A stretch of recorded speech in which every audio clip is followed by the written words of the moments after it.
Баткен шаарында Иса Ахунбаев атындагы Кыргыз мамлекеттик медициналык академиясынын окуу-дарылоо комплексинин курулушу башталды. Анын пайдубалын президент Садыр Жапаров Баткенге болгон иш сапарынын алкагында баштап берди.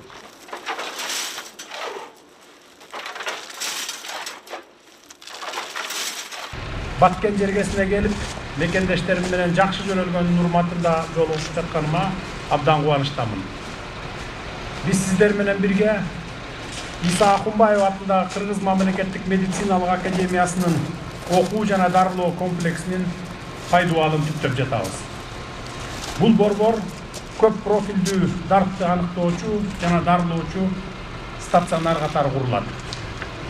Бейтапкана заманбап жабдуулар менен жабдылып, рентген кабинети, ультрадобуштук изилдөө, МРТ жана жүрөк текшерген аппараттары менен камсыз болмокчу. Ошону менен бирге 200 орунду конференц зал, 200 орунду студенттик жатакана жана 500 кишиге ылайыкталган күндүзгү дарылоо жайы салынат. Окуу жана дарылоо комплекси курулуп бүткөндөн кийин 90 адис жумуш орду менен камсыз болот. Долбоордун сметалык баасы 603 миллион 500 миң сом. Медициналык академиянын бюджетинин эсебинен каржыланмакчы. Комплекстин жатаканасынын курулушуна сырткы инвесторлор тарабынан 92, почти 93 миллион сом каралган жана андан сырткары 100 миллион сомдук акыркы үлгүдөгү аппараттар менен камсыздоо милдети турат. Урматтуу мекендештер, Кыргызстандын бардык жеринде ушундай комплекстерди куруу зарыл болуп турат. Облустарыбыздын инфратүзүмүн жакшыртуу менен катар эле калкыбыздын саламаттыгына кам көрүшүбүз кажет. Кудай буюрса, ар бир облусубуздун борборунда ушундай студенттик шаарчалар курулат. Мамлекет башчы капсула салгандан кийин аймактын социалдык экономикалык абалын, инфратүзүмүн өнүктүрүүгө байланышкан маселелерди ортого салган, жергиликтүү тургундар менен баарлашты.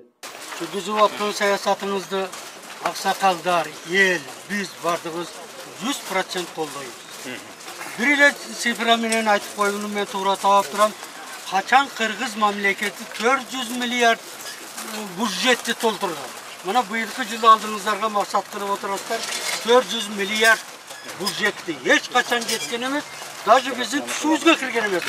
Кыргызстан 400 миллиард бюджетке жеткен. Ал эми мен Самаркандеги айылында жашаймын. Персоналный пенсионермин. Жолдошев Тойгон фамилия. Ана сиз биринчи президенттикке кое электе келгениңизде Баткендин стадионунда өзүңүз айттыңыз. Мен Разаковдун жолун жолдоймун, туу тутам. Сонда биз аксакалдардын атынан мен дуа бердим эле. Аксакалдар дайыма сиздин саясатыңызды колдойт. Ынтымакта улуттар ортосундагы, элдердин ортосундагы ынтымакты биз дайыма бекем колдошко аракет кылабыз. Улум ишиңе, жолуң шыдыр, жолдошуң кырдайы кыдыр болуп, вакыт тап.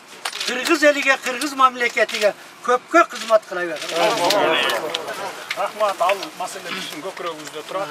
Бюджетти көтөргөнүбүздүн себеби ал мурда чөнтөккө кетип атканда эле буруп койдук мамлекеттин бюджетин.